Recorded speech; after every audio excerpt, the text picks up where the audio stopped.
You know that feeling when you're halfway through a film and you just know who directed it? You haven't seen the credits, nobody's told you, but something about the lighting, the pacing, the camera movement, it's screaming that name at you. It's like handwriting but in camera angles. Kubrick writes in geometry, Tarantino writes in blood, Wes Anderson writes in pastel coloured symmetry and unresolved family tension. And that's it. It's what we call style. Not the Gucci kind, the cinematic kind. The sort that makes one film feel like a daydream and another one like a nervous breakdown with a budget.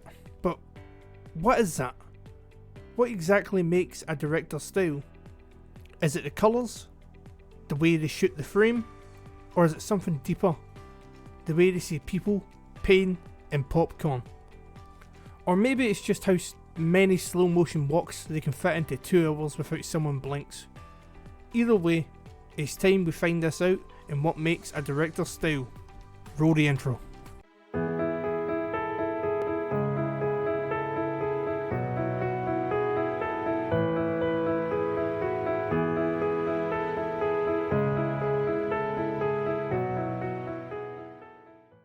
So here's the things about directors, the good ones anyway. You could show me a single frame from one of their films and I'd bet my rent money I could tell you who shot it. Like this hallway, symmetrical, empty, eerie enough to make a mirror nervous. That's Stanley Kubrick, a man like he was trying to summon a ghost with maths. Or, how about we go for this shot? Tarantino. How do you know? Because no one else has ever looked up at a group of criminals in a boot and thought, yeah, that's cinema. Or this one. Perfectly centred, colour palette straight out of a box of macarons, and every actor looks like they're in therapy for whimsical sadness. That's Wes Anderson. If IKEA made trauma, it would look like this. And then there's Spielberg, a man who could film a lamp turning on and somehow make you cry. Every shot feels like a childhood wonder wrapped in a lens flare. Or we can go a little bit different. Christopher Nolan, who refuses to film anything without someone explaining time, fate or guilt in a parking lot. I'm convinced he wakes up in the morning and asks, how can I confuse millions and still make it emotional? See, a director's style isn't just what they film, it's how they think. It's their obsessions, their rhythms, that weird little fingerprint all over the lens. From Scorsese's guilt-ridden gangsters, to Villeneuve's sand-covered sadness, to Greta Gerwig's pastel existence crisis. You can feel who's behind the camera before the credits even show up. So today we're breaking down the recipe for a director's style, how colour, camera, music and madness all mix together to make that one unmistakable flavour. And don't worry, there's no homework, no film school jargon, just a bit of movie magic and a few laughs, and probably me mispronouncing someone's name again. You can tell a lot about a director by the colours they use. Like if someone showed you a still frame of a movie and the whole thing looked like a Renaissance painting that's got anxiety, you're probably guessing it's Roger Deakins behind the camera or the Villeneuve asking for more beige. Villeneuve's colours are all about awe and emptiness, everything's soaked in gold dust and drowned in blue light. It's not just sci-fi, it's spiritual dehydration. Man films like an allergic to saturation and human comfort. Meanwhile, over in Tarantino land, everything's bold, loud, and one spilled drink away from violence. Tarantino paints in primary colours in blood. His reds are rage, his yellows are revenge, and his blues are usually some poor bloke realising he's about to get shot to the soundtrack from 1973. But then, there's Wes Anderson, the only man who looks at chaos and says, what if it was symmetrical and colour coordinated? Every frame is dipped in pastel, wrapped in whimsy, and delivered with emotional detachment. His pinks aren't happy, they're lonely in a charming way. It's like depression in cupcake form. But Spielberg, on the other hand, he paints with nostalgia. His blues and ambers are childhood, memory, hope. He can make a torchlight through fog look like divine intervention. Or maybe that's just his way of saying, don't worry John Williams, fix it score. And then we've got the modern brooders, Directors who think if a scene isn't shot in rain or firelight, it's basically a rom-com. And I'm looking at you, Matt Reeves. I love The Batman, but that film had so much red lighting it looked like it was sponsored by Greg's Hotcakes. Colours isn't just visual, it's emotional language. Kubrick used red to mean danger, passion, madness. Gerwig used it to mean growth, rebellion, becoming yourself. And Nolan uses mostly grey because feelings are for people who understand time. When a director controls colour, they control emotion. They tell your brain how to feel before anyone even speaks.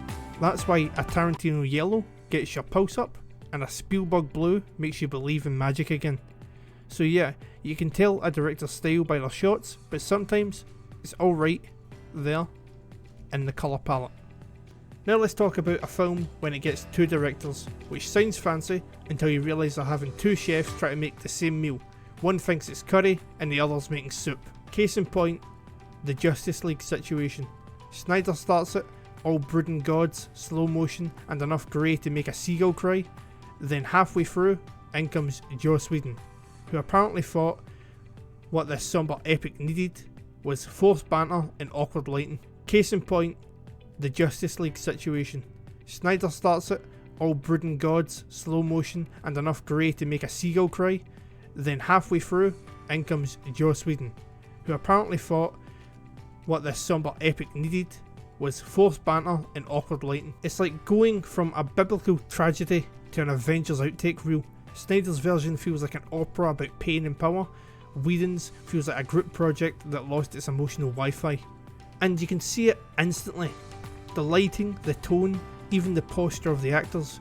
Like one day they're filming mythic God of War, the next day someone yelled, "Okay guys, act more quirky." It's like film by committee, or as Hollywood calls it, creative differences. The phrase means someone got kicked out of the edit room and someone else brought snacks and chaos. Same thing happened with Solo. Lord and Miller started it, fun, fast, bit chaotic, lots of improv, then Disney got nervous, brought in Ron Howard, and then suddenly the whole thing felt like your uncle took over DJing at a teenager's party. Or we can go to another Star Wars film, which is Rogue One. Half war film, half emotional space tragedy. And somewhere between reshoots, someone decided they wanted both. It worked in the end, but you feel the tonal whiplash. So, see, when directors change film, it's not just the camera angles, it's about vision. One might see the story of poetry, the other sees it as product placement. Tone's fragile. Change the director, you change the emotional DNA, and that's how we end up with two cuts of the same film.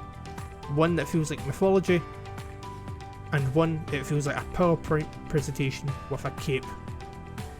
So next time, when you watch a film and think, wait, when did it turn into a different movie? Chances are, someone new started calling the shots, and the rest of the crew just nodded politely. Which actually cuts into my next segment, signs a movie lost its director. You can always tell when a movie's lost its director. It's like when a substitute teacher walks into class, you just know this person isn't meant to be here. So here we are, a few dead giveaways, and that film changed hands behind the scenes. 1 minute it's a gritty emotional character study, and the next there's a CGI raccoon doing stand up. Like, who approved this tonal whiplash? Sign 2, when a movie can't decide if it wants to be warm and nostalgic, or it looks like a film filmed in a car park at 2 AM, that's a red flag. Someone said, we'll fix it in post. They did not. Sign 3 is when the dialogue feels like it's from a different film. If the hero's mid-eulogy and suddenly cracks a joke about their lunch order, someone else has been holding the pen. You can clearly see it's a rewrite. Sign 4 about this, and that's simple, it's the panic edit. When a 2 hour film gets edited down to 93 minutes and the plot starts teleporting, that's not pacing, it's a crime scene. Somewhere on a hard drive lies a director's version crying softly to a sound of a deleted scene. And another sign that we have is when the trailer lies to you. You remember when that shot was in every trailer and then it just wasn't in the movie? Yeah, that's the cinematic equivalent of being ghosted. So next time when you're watching a film and suddenly feel like you're being switched to another channel halfway through, don't worry, you haven't gone mad, the director just vanished mid-edit.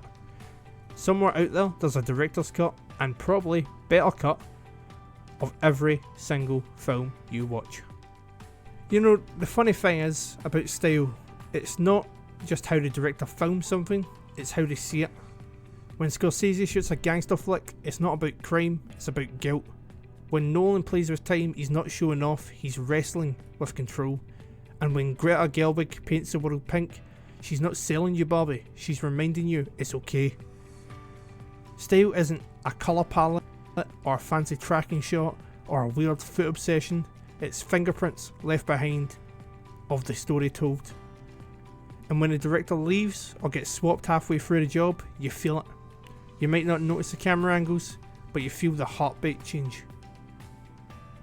It's like when a band loses their lead singer, the songs might sound the same, but the soul has been remixed. And that's what we love about films.